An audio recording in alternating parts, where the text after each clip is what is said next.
नमस्कार, आप देख रहे हैं शिक्षा बाई आकांक्षा। मैं हूं आपके साथ आकांक्षा वर्मा। तो चलिए शुरुआत करते हैं आज की कहानी की, जिसका शीर्षक है जादुई गुलाबी हाथी। बहुत समय पहले की बात है। एक घने जंगल में कई प्रकार के जानवर रहते थे। उन सभी के साथ एक प्यारा सा हाथी भी रहता था। लेकिन उस हाथी की एक विशेषता थी कि उसका रंग गुलाबी था। उस हाथी का नाम था गोलू। गोलू इतना सुंदर था कि सूरज की चमक उस पर पड़ते ही वह चमकने लगता था। लेकिन जंगल के बाकी जानवर उसके अलग होने पर उसका मजाक उड़ाते थे। गोलू को बहुत बुरा लगता था जब बाकी जानवर उसे चिढ़ाते थे। वह सोचता कि कितना अच्छा होता अगर वह भी बाकी हाथियों की तरह काले रंग का होता।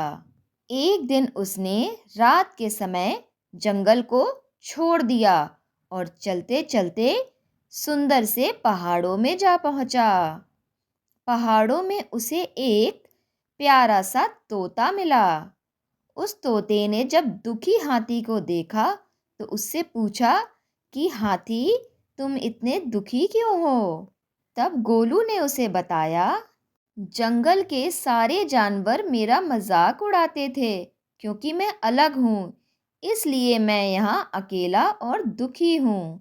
तोते ने मुस्कुराते हुए कहा कि तुम्हारी अलग चीज ही तुम्हारी विशेषता है। क्या तुम आसमान में उड़ना चाहोगे? गोलू चौंक गया कि हाथी कैसे उड़ सकते हैं। तोते ने कहा कि अगर तुम खुद पर भरोसा रखो तो तुम कुछ भी कर सकते हो। उस तोते ने गोलू को कुछ जादुई बीज दिए और खाने के लिए कहा। जैसे ही गोलू ने उन बीजों को खाया, उसे बहुत हल्का हल्का महसूस होने लगा और उसके दो सुंदर सुंदर गुलाबी पंख निकल गए और वह आसमान में ऊपर उड़ने लगा। जब गोलू आसमान में उड़ते हुए वापस जंगल में आया तो सारे जानवर उसे देखकर हैरान रह गए।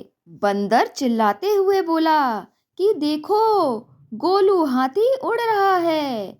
हिरन ने भी देखा और कहा, अरे ये तो वो ही हाथी है जिसका हम सब मजाक उड़ाते थे। गोलू अब समझ चुका था कि अलग होना कोई बुरी बात नहीं है, बल्कि यह एक अनोखी ताकत हो सकती है। उसने जंगल के सभी जानवरों को बताया कि हमें अपनी खूबी को पहचानना चाहिए और उसे खुशी खुशी स्वीकार करना चाहिए। जंगल के सभी जानवरों ने गोलू के लिए खूब तालियां बजाईं।